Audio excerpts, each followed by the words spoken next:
I'm Clint Gorden. I'm from Blue Mound, Illinois. I farm corn, soybeans, and wheat in Macon and Christian County. I live with my wife and newborn son. My dad did not directly farm as much as he wanted to. My grandparents did. It's in my blood. It's our heritage for many generations. But my dad was willing to let me operate the ground he had. Family in a neighboring town allowed me that opportunity to utilize some of their equipment. And I had friends and other relatives that would help me essentially start an operation that I wanted to be viable. And then after a couple of years of that, I got the opportunity from a retiring neighbor. His family decided that they would be okay with letting some young guy getting a start essentially buy their equipment and start farming their land. And that's where I'm at today. Farmers are always willing to help out the next generation or younger people who are willing to work and go after what they want. And my advice to someone that might have access to some land or think they want to try to farm is it's not impossible. You just have to be willing to work hard and find someone that's willing to work hard with you. People don't realize what dollars are out there for conservation and practices they're probably already doing. So I took advantage of that with the NRCS CSP program and even some of the equip, and that helped a bunch because the way I did my fertilizer aligned with how they wanted me to, and planter applied nutrients and cover crops. I wanted to get involved in that. Minimum tillage, that was all stuff that was important to me, and if they wanted to give me incentive to do that, that's a big deal for a guy starting out.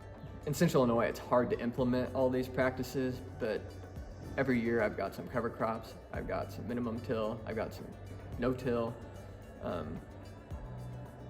I variable rate my fertilizer. Those conservation practices, to me, I think you might as well adapt them now, because at some point we're going to be regulated on some of that, whether we want to be or not. And that's where Illinois Corn comes in and fighting for us on those regulations and make sure they're appropriate.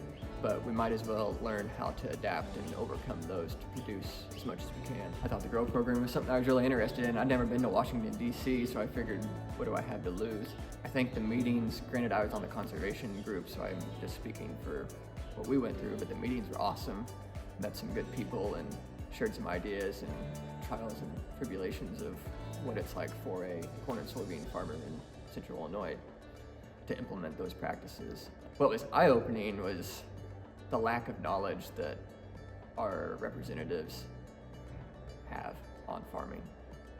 It was just wild me that people have no idea what goes on outside of the big city and how hard it truthfully is to make a living doing this. I think in the farming community, it goes back to finding the right people to do business with and work with, but there's always somebody out there that wants to help somebody. Something that is important with that is you have to be willing to take the risk. Like, we can talk about how risky farming is, we can talk about how hard it is to get into it, but ultimately you have to be willing to take on the risk.